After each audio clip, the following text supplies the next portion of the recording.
G'day legends. In this video, we're going to take a look at how to achieve a modern, upfront, airy, pop R&B female style vocal. That was an absolute mouthful, but if you're interested in seeing how to take a female vocal that sounds like this. It's been calling me, it's breezy on the balcony, the wind sings a symphony. To sounding like this. It's been calling me, it's breezy on the balcony, the wind sings a symphony. If so, then stick around because I'm going to take you through all of the processing I applied to achieve this vocal sound. Okay, so our first plugin is DSR from Black Salt Audio. It is basically just a DSR.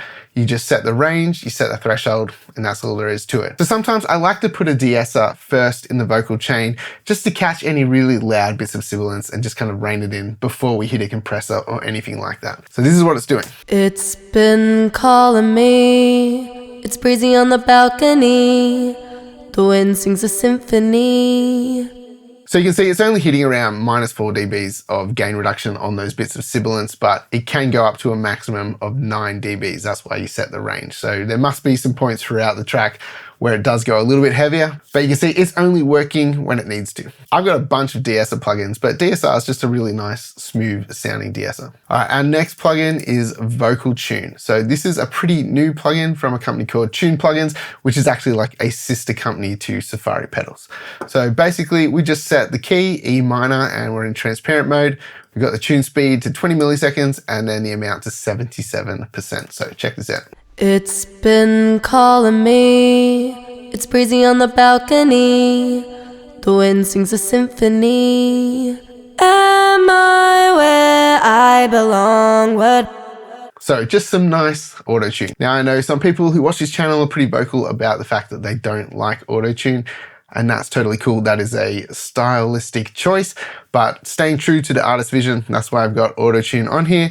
But obviously you can take inspiration from this vocal chain and you just don't have to apply the auto-tune. Now our next plugin is Pro Q3. We're just doing some EQ here and a little bit of dynamic EQ in here as well. So have a listen to what it sounds like as we bypass it off and on. It's been calling me, it's breezy on the balcony, the wind sings a symphony. Am I where I belong? Word vomit, I'm telling you it doesn't quit.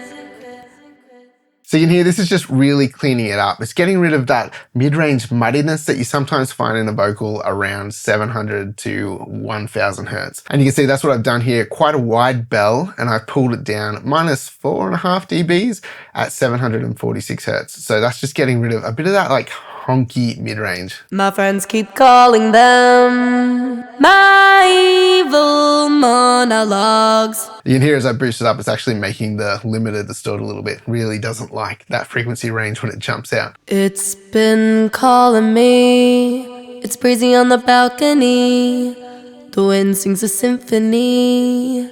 Am I where I belong? So that move in particular is really making the vocal just a lot clearer.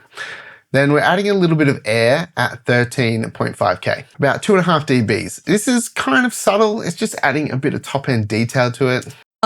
His ghost is in the corner of my room again. My baby never. And you can see most of the sibilance is jumping up around here around 7 to 8K. So that's why we're boosting further above that so we're not enhancing that kind of harsh sibilant sound. I've got a low pass filter. So this is rolling off from 22K, just getting rid of that really top end sizzle that sometimes comes through on like cheaper microphones and digital interfaces. This microphone was a Rode NT1, which is a nice sounding mic, but you will find that it does have like a really like zingy top end at times. So that just sort of smooths that edge off a little bit. It's pretty subtle. We've got a high pass filter up to 114 hertz. This is just getting rid of any rumble that's in the mic. I didn't want to go too high because I didn't want to lose the body of the vocal. Never really let me fully bloom, but then just when I thought there was a future with you. Now we've got two subtle points of dynamic EQ. One of them is at 4.7K, and that's just doing a cut of about 1.7 dBs. So that's just grabbing any kind of like harshness in the upper mids. And then we also have some dynamic EQ at 200 Hertz, just doing a 1 dB cut. And that's just grabbing the vocals when they get a little too boomy, a little too warm, it just sort of like tucks it in a little bit. It's been calling me, it's breezy on the balcony, the wind sings a symphony. Am I where I belong? So you can hear on that bit, am I where I belong? The vocals get pushed a little harder and it pulls down on that 4.7K a lot more. As opposed to at the beginning, it's all a lot smoother and you need that bit of presence there. If you just did like a static cut, maybe these vocals at the beginning would sound a little too dark and cozy. And that's why that dynamic EQ is really good because it leaves that presence in there until it becomes too much and then it starts to tuck it down. Next up in the chain is some compression. And for this song, I used the UAD Fairchild 670. And for this one, basically I just boosted the input, played with the threshold, and then put it on the fastest release. And it sounds like this. It's been calling me, it's breezy on the balcony, the wind sings a symphony. Am I where I belong? Word vomit. So you can hear it's leveling the vocal out, but it's also adding a bit of sheen to it as well. The Fairchild Very Muse style compressors always add like a little bit of excitement to the sound. And that's kind of why I gravitated towards this rather than using like an LA2A or an 1176. I think I tried those and they didn't really sit quite right with me for this song. And that's why it's good to have a couple of different compressors to choose from because it's not always one size fits all. And this just worked really well for this vocal. And now next plugin, another round of Black Sold Audio's DSR, so some more DSR. And basically it's the same settings. We've got the range of -9.4 and then I've tweaked the threshold just to make sure it's reacting the way that I want it to. It's been calling me, it's breezy on the balcony, the wind sings a symphony. Am I where I belong? Word vomit.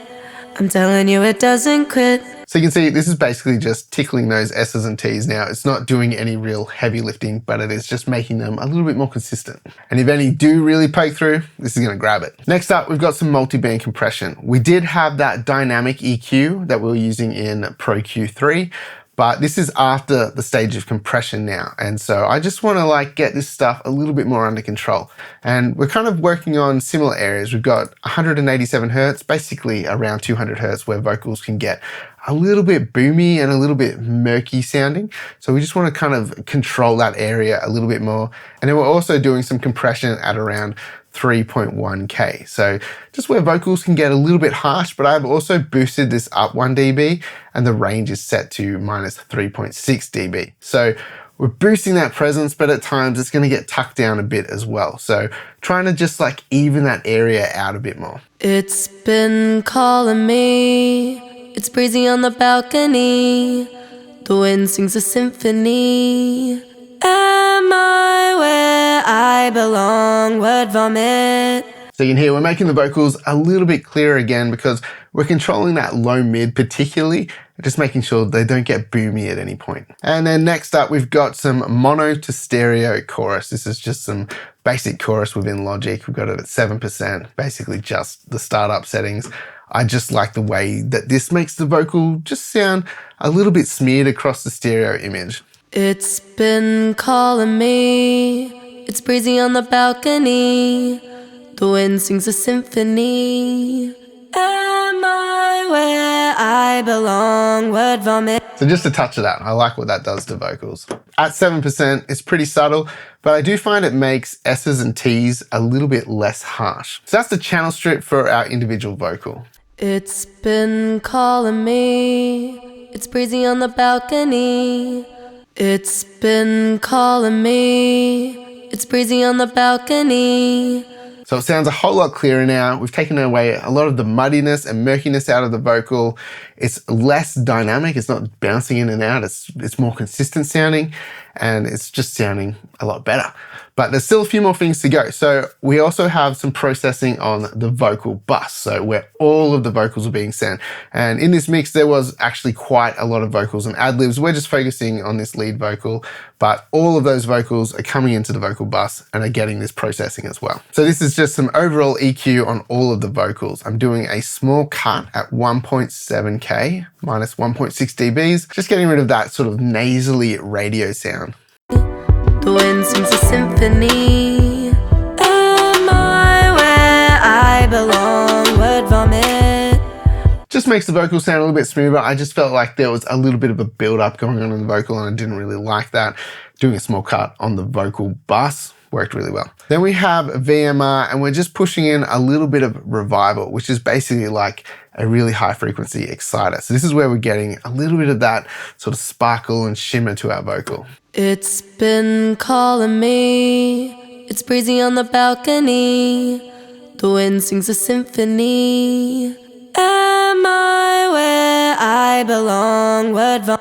Just adds that really nice airy detail. I really love revival when you just want to add a little bit of sparkle to something.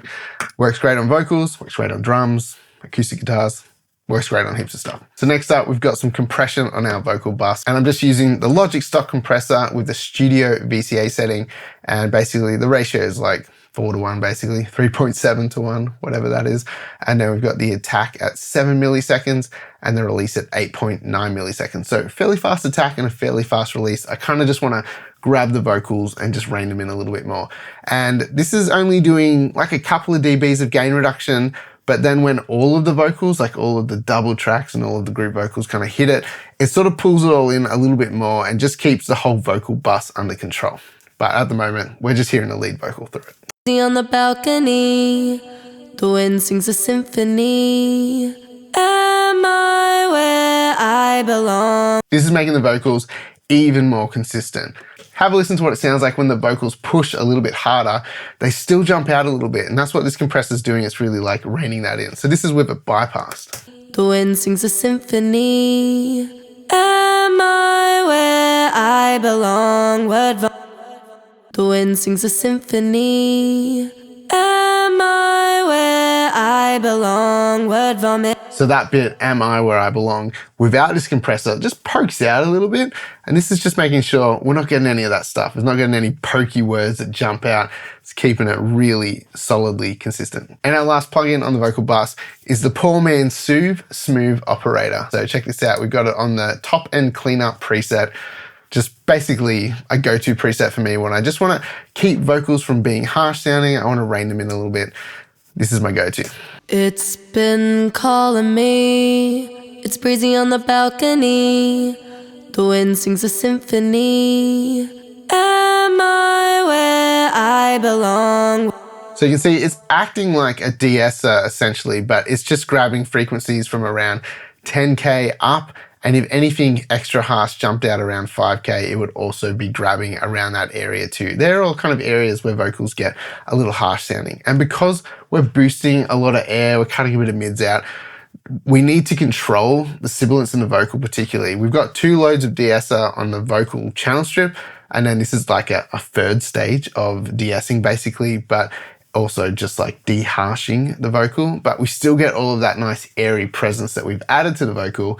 We just don't get the consequences of the harshness that can come with it. This is really helping to control that. It's been calling me. It's been calling. Here that is like really harsh on that. It's been calling me. That just makes it sound way more pleasant. And I'll just quickly show you the effects that I'm using to get that kind of nice, lush, spacious vocal sound that you've been hearing that whole time. So we've got a couple of sends here on our vocal channel strip, and 2 of those are delays. So one of them is a slap and one of them is the echoing delay that you're hearing.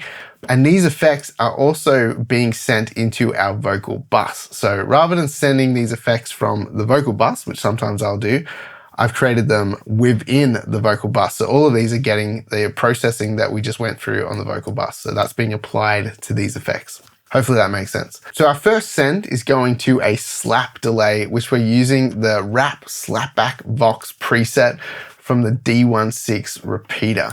Now, this is a really cool delay plugin that I use pretty often. It's been calling me. breezy on the balcony. The wind sings a symphony. Am I where I belong? Really cool preset. I'm not sure if I tweaked anything, but if I did, it would have just been playing with these filters and the color, but I may not have done anything to that. It just sounds pretty cool as is. So that's pretty subtle. I had that quite low, kind of around here. Long word vomit. I'm telling you it doesn't quit. So that's kind of the level I had that at. And our second effect send is going to another instance of repeater, and we're using the wide vocal delay preset, which sounds like this. It's breezy on the balcony. The wind sings a symphony. I'm where I belong. Word vomit. I'm telling you it doesn't quit. My friends keep. So it's a nice wide echoing delay. Obviously you don't want it too loud because it gets distracting, and you could put like some sidechain compression on this if you want. I just sort of set it where I thought it sounded good rather than worrying about doing any ducking or anything like that. I just wanted it there to create space. It's been calling me. It's breezy on the balcony. The wind sings. That's kind of the level that I had it set at. And then we've got a send off of our vocal bus. So this is where everything's being sent. All of that slap delay and delay is going to this as well. And this is now going to our reverb. And I bet you can guess which reverb I'm using. I've got the Valhalla Vintage Verb, and I'm also following it up with a bit of EQ afterwards. So we're rolling off the lows and the highs a little bit more, and then cutting some of the mids at around 400 to 500 Hertz just to make it a bit less muddy sounding. So I've got the bright hall mode at a 2.2 second decay time on the 1980s color. And then we're doing some low cut up to 380 Hertz and the high cut around 6K. The wind sings a symphony. Am I where I belong? I'm telling you it doesn't quit. So you can hear when I bypassed EQ, it was really zingy sounding still. So having that high shelf, just cutting that away, really just took all of that edge out of the reverb, because we've got a lot of brightness in the vocal. We don't need that to be reinforced in the reverb as well. And then that reverb level was sitting around this volume. My friends keep calling them my evil monologues. His ghost is in the corner. So just a bit of that, and because the delay is being fed into the vocal bus and then going to the reverb, those tails are also getting the reverb applied to them, which is just a nice effect. So before and after. It's been calling me. It's breezy on the balcony. The wind sings a symphony. It's been calling me. It's breezy on the balcony. The wind sings a symphony. If you found this helpful or you enjoyed this video, make sure to hit that like button and subscribe to the channel. And don't forget, if you want to support this channel, check out the link in the description below to my website. I've got a wide range of drum samples and a couple of mixing courses over there. Grabbing any of that stuff really helps support the time that goes into making videos like this. If you're keen to see how I like to clean up and edit my vocals and prepare them for mixing, then check out this next video coming up.